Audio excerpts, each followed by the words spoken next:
বন্ধুরা, বলা হয় যে আপনার ভালো সময়ে সবাই আপনার পাশে থাকবে, আপনাকে সমর্থন করবে, কিন্তু যখনই আপনি বিপদে পড়বেন সবাই আপনার থেকে দূরে চলে যাবে কোনো না কোনো অজুহাত দিয়ে।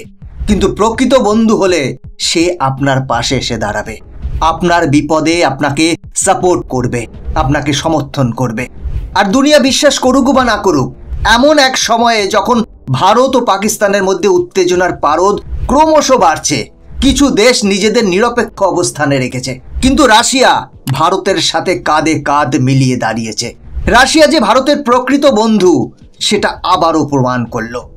সম্প্রতি এমন একটি খবর সামনে এসেছে যা পাকিস্তানের ঘুম হারাম করে দিয়েছে। রাশিয়া ভারতীয় সেনাবাহিনীর শক্তি বৃদ্ধির জন্য ভারতে মারাত্মক অস্ত্রের বিশাল মজুদ পাঠিয়েছে। হ্যাঁ বন্ধুরা, হঠাৎ করেই ভারত রাশিয়ার সাথে একটি চুক্তি করেছে এবং রাশিয়া জরুরি ভিত্তিতে প্রতিরক্ষা অস্ত্র ভারতকে সরবরাহ করেছে, যেটা শুনে পাকিস্তান এবং চীনের রাতের ঘুম উড়ে গেছে। বন্ধুরা, সমস্ত বিষয়টা নিয়ে বিস্তারিত আলোচনা করব আজ।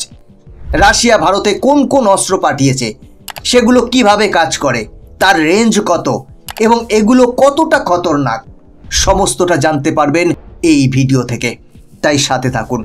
বন্ধুরা, ভিডিওটা শুরু করার আগে আপনাদের কাছে একটি ছোট্ট অনুরোধ, ভিডিওটি লাইক করুন এবং চ্যানেলটিকে সাবস্ক্রাইব করুন, কারণ এটি আপনার জন্য 1 সেকেন্ডের কাজ, কিন্তু এতে আমাদের অনেকটা হেল্প হয়, তাই সাথে থাকুন। নমস্কার, আমি গৌতম আছি আপনাদের সাথে। তাহলে চলুন দেরি না করে ভিডিওটি শুরু করা যাক। দেখুন, ভারত বিশ্ব থেকে বিশ্বাস হারালেও ভারত এবং তার জনগণ কখনোই রাশিয়ার উপর বিশ্বাস হারাবে না, কারণ আমেরিকা যখন ভারতের সাথে বিশ্বাসঘাতকতা করেছে তখনও রাশিয়া কিন্তু ভারতের পাশে দাঁড়িয়েছে। এমন পরিস্থিতিতে ভারত এবং রাশিয়ার মধ্যে বন্ধুত্ব নতুন কিছু নয়। এই সম্পর্ক 1947 সালের আগে থেকেই। ভারত স্বাধীন হওয়ার পর থেকে আজ পর্যন্ত রাশিয়া ভারতের সবচেয়ে বিশ্বস্ত বন্ধু। সেটা 1971 সালের ভারত পাকিস্তান যুদ্ধ, যখন রাশিয়া প্রকাশ্যে ভারতকে সমর্থন করেছিল, অথবা 2020 সালের গালওয়ান সমস্যা, যেখানে রাশিয়া ভারত ও চীনের মধ্যে উত্তেজনা কমানোর মাধ্যম হয়ে উঠেছিল। এমনকি রাশিয়া সর্বদা দেখিয়েছে যে তারা ভারতের সাথে খোলাখুলি বন্ধুত্বপূর্ণ এবং ভারত ও রাশিয়ার বন্ধুত্বের মধ্যে কোনো লুকোচুরি নেই। আমেরিকা সহ তার মিত্র দেশ একত্রিত হয়ে যখন রাশিয়ার উপর একের পর এক নিষেধাজ্ঞা আরোপ করেছিল, যখন সমস্ত দেশ রাশিয়ার থেকে তেল কেনা বন্ধ করে দিয়েছিল, তখন ভারত একমাত্র দেশ যে রাশিয়া থেকে ট্রেড বন্ধ করেনি, উল্টে বেশি বেশি করে তেল কিনেছিল যাতে রাশিয়ার অর্থনীতি ভেঙে না পড়ে। আর এখন যখন ভারত ও পাকিস্তানের মধ্যে উত্তেজনা বাড়ছে, তখন রাশিয়া আবার ভারতকে নিঃশর্ত সমর্থন করেছে। সম্প্রতি Russia Igla S man portable air defence missile সিস্টেমের একটি নতুন চালান ভারতে পাঠিয়েছে। এই ক্ষেপণাস্ত্রগুলি আমাদের সেনাবাহিনীকে আরও শক্তিশালী করবে, বিশেষ করে বিমান আক্রমণ থেকে রক্ষা করার ক্ষেত্রে। কিন্তু বন্ধুরা, এটি কেবল ক্ষেপণাস্ত্রের বিষয় নয়, এটি ভারত ও রাশিয়ার মধ্যে বিদ্যমান আস্থার বিষয়। এবং আপনি জেনে অবাক হবেন যে পাকিস্তান এমন একটি দেশ যেখানে অস্ত্রের অভাব রয়েছে। বিশেষজ্ঞরা মনে করছে পাকিস্তানের কাছে যা অস্ত্র মজুত আছে তাতে মাত্র কয়েকদিনই পাকিস্তান টিকতে পারবে, কারণ পাকিস্তানের প্রতিরক্ষা বাজেট মাত্র $7.64 বিলিয়ন, যেখানে ভারতের প্রতিরক্ষা বাজেট প্রায় $76.1 বিলিয়ন। এই সামান্য প্রায় $8 বিলিয়ন বাজেট নিয়ে পাকিস্তানের ভারতের সাথে লড়াই করা খুবই কঠিন। তাছাড়া বিশ্ব র্যাঙ্কিংয়ে ভারত 4 নম্বর পজিশনে আর পাকিস্তান 12 নম্বরে। ফলে পাকিস্তানের অবস্থা খুবই শোচনীয়। এমনকি পাকিস্তান যখন বলছে যে তুর্কি তাদের পাশে আছে, তুর্কি গোপনে তাকে সমর্থন করছে, তুর্কি জাহাজ ভর্তি করে পাকিস্তানে অস্ত্র পাঠিয়েছে, তখনই তুর্কি সাংবাদিক সম্মেলন করে বলছে যে তারা পাকিস্তানে কোনো অস্ত্র পাঠায়নি। এটা সম্পূর্ণ ভুল তথ্য, যেখানে রাশিয়া বিশ্বের সামনে এবং প্রকাশ্যে ভারতকে সমর্থন করছে। এবং এটি এতটাই বিশেষ কারণ রাশিয়া ভারতে কোনো জাঙ্গ বা পুরনো অস্ত্র পাঠায়নি, বরং ইগলাই মিসাইল সিস্টেমের একটি নতুন চালান পাঠিয়েছে।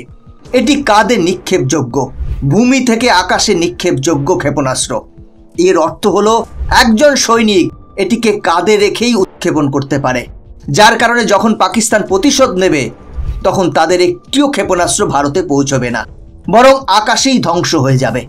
এমনকি ভারত ও পাকিস্তান সীমান্তের অনেক জায়গায় উন্নত জ্যামার স্থাপন করেছে। এর অর্থ হলো পাকিস্তানের যে কোনো ইলেকট্রনিক সরঞ্জাম যা নেটওয়ার্কের মাধ্যমে সংযুক্ত থাকে, ড্রোন হোক বা যুদ্ধ বিমান, সীমান্তের কাছাকাছি আসার সাথে সাথে তারা তাদের পথ হারিয়ে ফেলবে এবং উপগ্রহের সাথে যোগাযোগ বিচ্ছিন্ন করবে।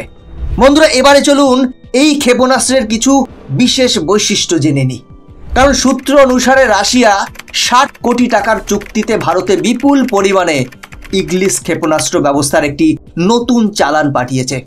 এর বিশেষত্ব হলো এটি কাঁধে বহন করা যেতে পারে, কিন্তু তা সত্ত্বেও এটি 266 কিলোমিটার প্রতি ঘন্টায় গতিতে লক্ষ্যবস্তুতে আক্রমণ করতে পারে।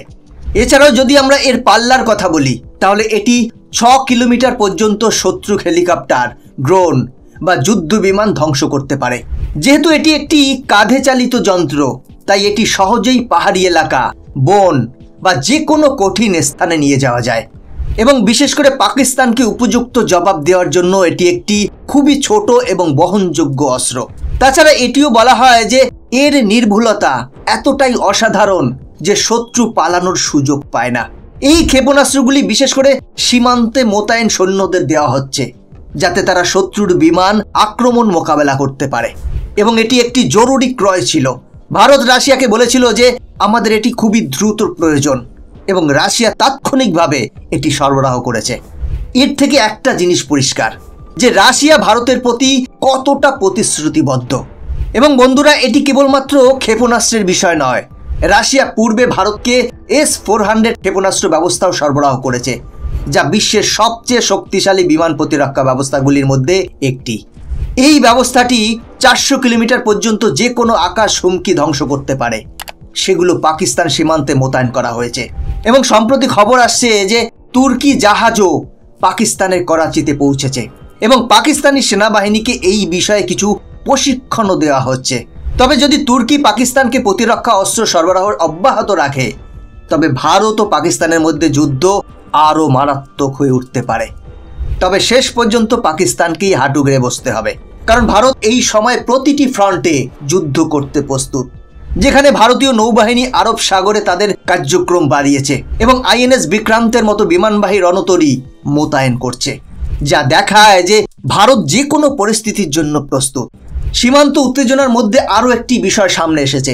সেনাবাহিনীকে গোলাবারুদ সরবরাহকারী অর্ডিন্যান্স ফ্যাক্টরিতে ছুটি বাতিল করা হয়েছে এবং কর্মীদের অবিলম্বে কাজে ফিরে যাওয়ার নির্দেশ দেওয়া হয়েছে এবং অস্ত্রের উৎপাদন বাড়ানো হয়েছে। এছাড়াও ভারতের ব্যালিস্টিক ক্ষেপণাস্ত্রগুলি আক্রমণের জন্য প্রস্তুত, শুধু একটি আদেশ পাওয়ার অপেক্ষায়। পাকিস্তানকে টুকরো টুকরো করতে খুব বেশি সময় লাগবে না। জানা যাচ্ছে বালোচ লিবারেশন আর্মি পাকিস্তানের উপর ভয়ঙ্কর আক্রমণ শুরু করে দিয়েছে। পাকিস্তানের বেশ কিছু এলাকা দখল করে নিয়েছে ইতিমধ্যেই, ফলে কার্যত দিশেহারা অবস্থা পাকিস্তানের। একদিকে ভারতীয় সেনা, অন্যদিকে বালোচ লিবারেশন আর্মি, ফলে পাকিস্তানের স্যান্ডউইচ হওয়ার জোগাড়। পরিস্থিতি এমন যে পাকিস্তানকে এখন বিভিন্ন রাষ্ট্রনেতাদের হাতে পায়ে ধরতে হচ্ছে ভারতকে শান্ত করার জন্য। তাদের কাছে অনুরোধ করছে যে ভারতকে থামান। পাকিস্তানের বিদেশমন্ত্রী রাশিয়া পৌঁছেছে পুতিনের সাথে দেখা করতে। পুতিনকে অনুরোধ করছে ভারতকে থামানোর জন্য। কথায় আছে না, চোরের 7 দিন আর গৃহস্থের 1 দিন। পাকিস্তানের অবস্থাটা এখন সেরকমই। এতদিন ধরে পাকিস্তান বিভিন্নভাবে ভারতকে আক্রমণ করেছে, জঙ্গির মাধ্যমে, কারণ সরাসরি তো যুদ্ধ করার ক্ষমতা নেই। যতবার ভারতের সাথে লড়েছে ততবার হেরেছে। এবার দেখার পরিস্থিতি কোন দিকে যায়। বন্ধুরা, আপনাদের কি মনে হয়, যদি ভারত পাকিস্তানের মধ্যে যুদ্ধ শুরু হয়, পাকিস্তান কি টিকতে পারবে? টিকলে কতদিন টিকবে বলে মনে হয়? আপনার মতামত কমেন্ট করে জানান। বন্ধুরা, আজকের ভিডিও এখানেই শেষ করছি। এরকম ইনফরমেটিভ ভিডিও দেখার জন্য চ্যানেলটিকে সাবস্ক্রাইব করে বেল আইকনটি প্রেস করে রাখুন। দেখা হচ্ছে পরবর্তী ভিডিওতে। ভালো থাকবেন, সাথে থাকবেন।